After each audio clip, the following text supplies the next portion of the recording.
Today we're going to be looking at the very first official navigation canals in North America. The American War of Independence revealed a number of serious flaws in the British defense system. The western frontier of the Canadian colonies was protected by military outposts along the Great Lakes.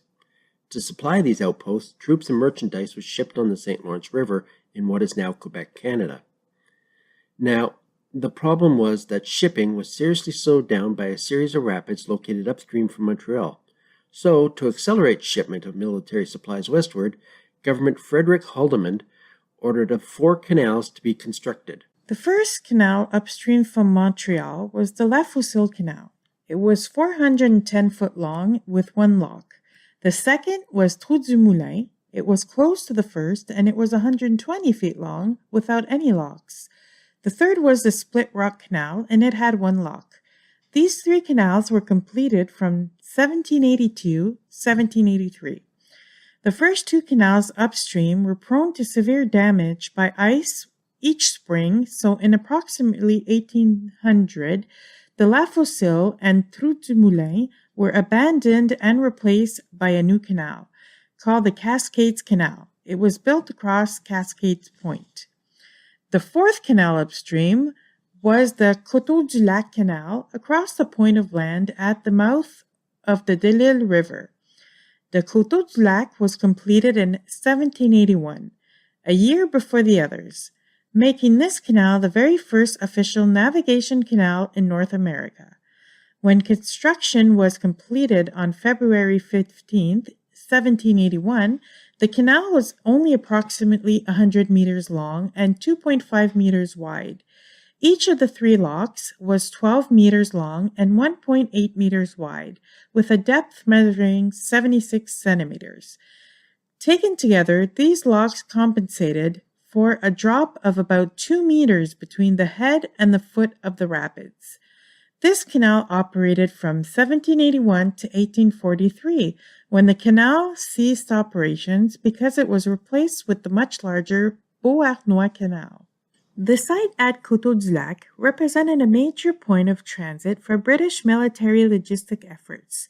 Between 1781 and 1814, the Army developed a large-scale infrastructures on the site which testified to the importance the colonial authorities attached to improving and protecting transportation and communications. Coteau du Lac occupied a strategic position between Montreal and the Great Lakes. As a result, a pair of warehouses were built to ensure the smooth transit of provisions. The warehouses each measured 160 meters, 2 on 3 levels, thus making the site a supply hub. Moreover, the advent of the Log Canal gave rise to an efficient transportation system which accelerated shipments of supplies to the remotest outposts. Goods were transshipped either overland or over ice from Montreal to Coteau du Lac during fall and winter. When spring arrived, provisions were instead loaded onto boats, which traveled back and forth along the St. Lawrence to Wolfe Island, located offshore from Kingston at the entrance of Lake Ontario. From there, they were transferred back onto larger ships to continue to their final destination. According to a register kept just in the year of 1780 alone, close to 900 trips by boats were made, thus ensuring shipments of necessities to some 6,000 people who were scattered throughout the various posts located along the Great Lakes. The use of larger boats entailed making a number of alterations to the canal system. In the early 19th century, the canal was enlarged. It was doubled in width, and the original 3 locks were reduced to 2. Following these changes, commercial transportation picked up steadily. In 1812, conflict with the Americans broke out once again, thus lending new life to the military functions of the Coteau du Lac Canal. Fortifications were built on the site, and a major garrison was stationed there. Throughout the entire war, this military post served as a major link between Montreal and Kingston.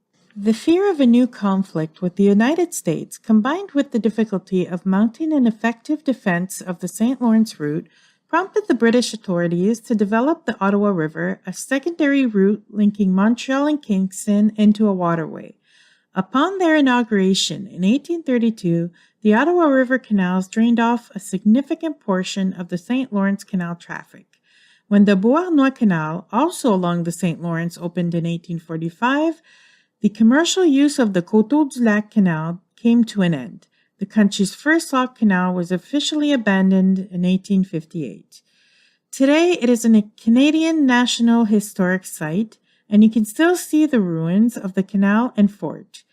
And there is now a rebuilt blockhouse. The canal is completely dewatered, and it would be impossible to restore due to the construction of the St. Lawrence Seaway, reducing the water level here by 2.5 meters.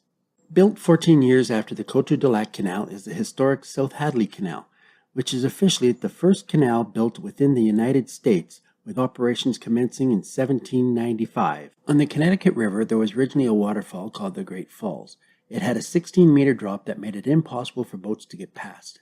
So at that time, all cargo needed to be unloaded from boats for 4 kilometers of land transportation, then reloaded onto another boat to finish the journey, which drove river transportation costs for a single bushel of wheat from Northampton, Massachusetts to Windsor, Connecticut to more than double the transportation costs as if it had been shipped by sea from Hartford to Boston.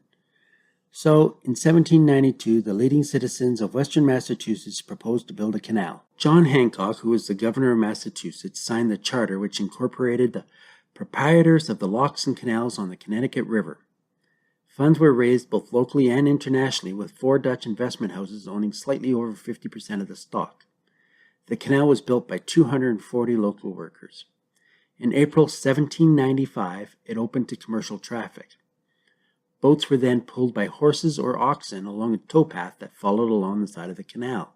A team of 2 oxen could pull as much as 140 tons of weight. In 1826, the Barnett was the very first steamboat to ever operate on the Connecticut River.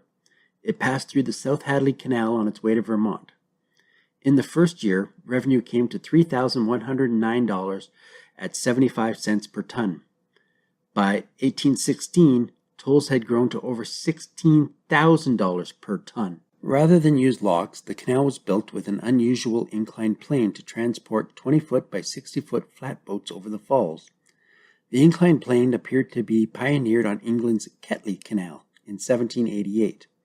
This was the first use in American canals and served as a pattern for others, including the future Morris Canal in New Jersey and the Trent Severn Canal in Ontario, Canada. On the South Hadley Canal's inclined plane, the boat was first maneuvered into a special cart, then hauled up and down a ramp built of solid stone. It was 275 feet long by 30 feet wide, covered with strong wood planks, and having a slope of 13.5 degrees. Lifting power was supplied by 2 overshot water wheels that were 16 feet in diameter, one on each side of the inclined plane, which were connected to the cart using chains. The cart had unequal wheel size to keep the boat level during transportation. Total transport time was about 15 minutes. In 1805, after about 10 years of use, the inclined plane was replaced by a series of 5 locks. This was done because it was necessary to deepen the canal. However, by 1843, competing railroads had begun to erode income, and the canal closed as uneconomical in 1862 after 67 years of operation. Today, the Bicentennial Canal Park serves as a historic memorial preserving the historical remnants of the canal. Lower Riverside Park overlooks the site of the former inclined plane and lock system, remnants of which are still visible today. I really hope you enjoyed the second installment of North American Man-Made Canals and Waterways. Our next video will be talking about the Potomac Canal, which is the predecessor to the C&O Canal, and the Pawtucket Canal. So if you enjoyed this video, don't miss it. And in future installments, we will try to cover all the man-made navigation waterways of North America, both well-known and obscure. If you have any comments, please feel free to comment below. We do absolutely love hearing from you. Thank you again for watching. Please like, subscribe, and hit that notification button so you don't miss any future videos in the series. Thank you.